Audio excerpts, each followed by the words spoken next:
Sometimes blood sugar can spike suddenly, and when it does, it can feel pretty alarming.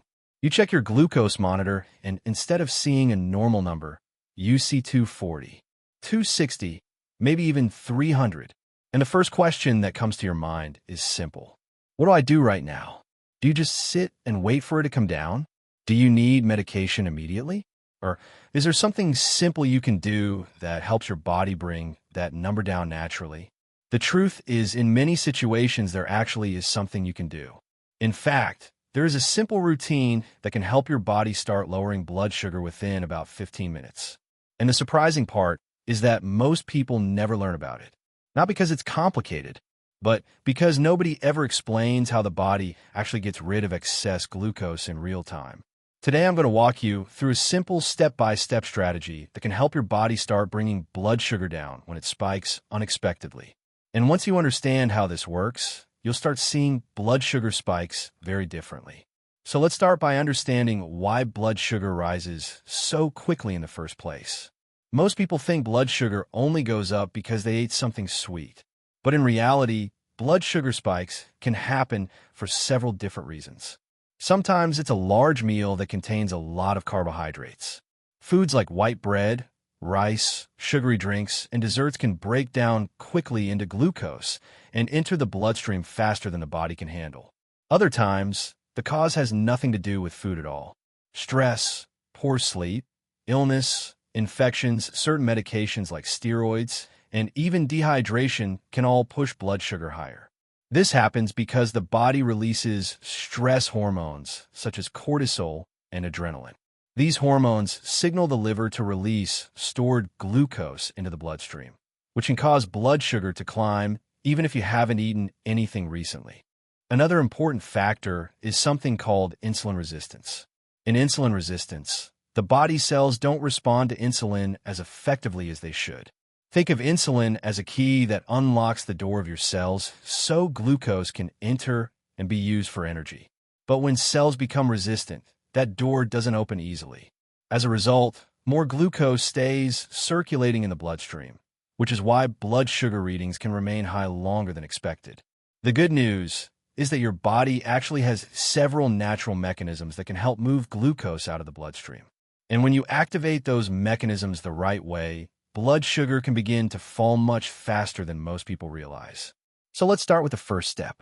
The first step may sound almost too simple, but it plays a much bigger role than most people realize. And that step is hydration. When blood sugar rises, your body actually begins losing fluid. This happens because the kidneys try to remove excess glucose from the bloodstream. Think of your kidneys like a filtration system.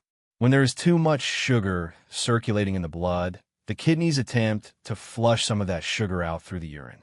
But sugar doesn't leave the body alone. It pulls water along with it. That's why one of the most common symptoms of high blood sugar is increased thirst and frequent urination. So if your blood sugar spikes, there's a good chance your body is also becoming a little dehydrated at the same time. And when dehydration sets in, it becomes harder for the kidneys to clear glucose efficiently. That's why the first thing you should do is very simple. Drink a full glass of water. This helps restore fluid balance and gives your kidneys the hydration they need to continue flushing excess glucose from the bloodstream. But there's a small addition that may make this step even more effective. You can add 1 tablespoon of apple cider vinegar to that glass of water. Apple cider vinegar contains a natural compound called acetic acid. Research suggests that acetic acid can help improve insulin sensitivity and slow the breakdown of carbohydrates into glucose. In simple terms, it can help the body handle glucose a little more efficiently. Now, apple cider vinegar is not a miracle cure. It won't instantly erase high blood sugar. But when combined with the other steps we're about to talk about, it can support the body's natural ability to bring glucose levels back toward a healthier range. So step 1 is simple. Drink a glass of water. If you'd like, add a tablespoon of apple cider vinegar. Then give your body a few minutes to start rehydrating. Now, once you've done that, we move on to the most powerful step of this entire routine. And this is where the real blood sugar lowering happens. Now we come to the most powerful step in this entire routine. And this is the step that can start lowering blood sugar surprisingly quickly. And that step is activating your muscles. Most people think the only way sugar leaves the bloodstream is through insulin. But your body actually has another very powerful mechanism for removing glucose from the blood. And that mechanism is muscle contraction. When your muscles start working, they immediately begin using energy. And one of the fastest energy sources your muscles can use is glucose circulating in the bloodstream. Think of your muscles like large sponges. When they are resting, they don't absorb much glucose. But the moment they start contracting, those sponges open up and begin pulling sugar out of the blood to use as fuel. This happens through special transport channels in the muscle cells that allow glucose to move inside the muscle and be burned for energy. And here's the important part. This process can happen even without insulin. So even if someone has insulin resistance, or if their body is not responding to insulin very efficiently, muscle activity still gives the body a way to remove glucose from the bloodstream. This is why physical activity is one of the fastest natural ways to help bring blood sugar down. The moment your muscles start working, they begin pulling glucose out of the blood and using it for energy. Another benefit is that muscle activity also improves insulin sensitivity. That means after your muscles have been active, your body becomes more responsive to insulin for several hours afterward. So not only can this help lower blood sugar in the moment, but it can also help stabilize glucose levels later in the day. And the best part about this strategy is that you don't need any special equipment. You don't need to go to a gym. You don't need complicated workout routines. There are a few simple exercises you can do right at home that activate large muscle groups and help your body pull glucose out of the bloodstream efficiently. And when done for about 10 to 15 minutes, these movements can help your body start bringing blood sugar down naturally. Now that you understand why activating your muscles is so powerful, let's talk about which exercises work best. And the good news is you don't need a gym, expensive equipment, or complicated workout routines. The goal is simply to activate large muscle groups, especially the muscles in your legs. These muscles require a lot of energy, and when they start working, they pull glucose from the bloodstream and use it as fuel. Let's start with the first exercise. Bodyweight squats. Stand with your feet about shoulder width apart. Slowly bend your knees and lower your body as if you're sitting down on a chair. Then push through your heels and stand back up. You don't need to go extremely low. Just go to a depth that feels comfortable for you. Try doing about 10 to 15 squats, then take a short rest and repeat this for several rounds. Squats are very effective because they activate some of the largest muscles in the body, including the thighs and glutes. Now the second exercise is stair stepping. If you have stairs in your home, simply walk up and down the stairs at a comfortable pace. If you don't have stairs, you can step up and down on a sturdy step or platform. This movement activates the legs continuously and helps muscles pull glucose from the bloodstream. Try doing this for 3 to 5 minutes at a steady pace. The third exercise is marching in place.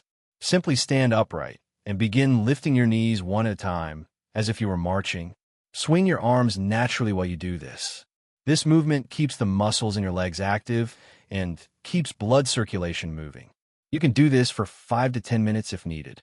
The key idea with all of these exercises is simple. You want to keep your muscles working for about 10 to 15 minutes so they continue pulling glucose from the bloodstream and using it for energy. But what if someone has knee pain, balance issues, or difficulty standing for long periods? Don't worry. There's still ways to activate your muscles even while sitting. Let's talk about that next. Now, some people may be thinking, what if I can't do these exercises? Maybe you have knee pain, arthritis, balance issues, or limited mobility. For many older adults, standing exercises are not always comfortable or safe. The good news is that you can still activate your muscles even while sitting. Remember, the goal here is simply to make your muscles contract and use energy. When muscles contract, they still pull glucose from the bloodstream and use as fuel. So even small movements can help. One simple exercise is seated leg lifts. Sit comfortably in a chair with your back straight. Slowly lift one leg until it is straight in front of you. Hold for a few seconds, then lower it back down and switch to the other leg. Another good movement is marching while seated. While sitting in your chair, lift one knee toward your chest, then lower it and lift the other knee. Continue alternating legs as if you were marching in place. You can also try calf raises while sitting. Simply keep your toes on the floor and lift your heels upward, then lower them back down. These movements may look simple, but they still activate the muscles in your legs and help the body pull glucose from the bloodstream. So remember, movement of any kind is better than staying still. Now, there is another factor that can quietly push blood sugar higher, and many people don't realize it. That factor is stress. When the body is under stress, it releases hormones such as cortisol and adrenaline. These hormones prepare the body for what's called a fight or flight response. Part of that response involves releasing extra glucose into the bloodstream so the body has quick energy available. This was very useful thousands of years ago when humans needed sudden bursts of energy to deal with danger. But today, stress often comes from things like work pressure, lack of sleep, anxiety, or emotional tension. And when those stress hormones stay elevated, they can quietly keep blood sugar higher than it should be. One simple way to calm this response is controlled breathing. A very effective technique is slow, steady breathing. You can sit comfortably in a chair, relax your shoulders, and focus only on your breath. Breathe in slowly through your nose for about 4 seconds. Then exhale slowly through your mouth for about 6 seconds. Repeat this pattern for a few minutes. This type of breathing helps activate the parasympathetic nervous system, which is the part of the body responsible for relaxation. When that system activates, heart rate slows, stress hormones begin to drop, and the body can return to a more balanced state. Now, before you start using these strategies, there are a few important safety considerations you should know about. Before you start using this routine, there is one important safety step you should know. If your blood sugar is above 250 milligrams per deciliter, the first thing you should do is check for ketones. This is very important because when ketones are present, it usually means your body does not have enough insulin available to move glucose into the cells. The good news is that checking ketones is actually very simple. You can keep urine ketone test strips at home. These strips are inexpensive and easy to use. All you need to do is collect a small urine sample and dip the strip into the urine. Within a few seconds, the strip will change color and indicate whether ketones are present.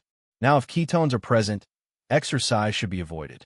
In that situation, physical activity can sometimes cause blood sugar to rise even higher instead of coming down, and medical advice may be necessary.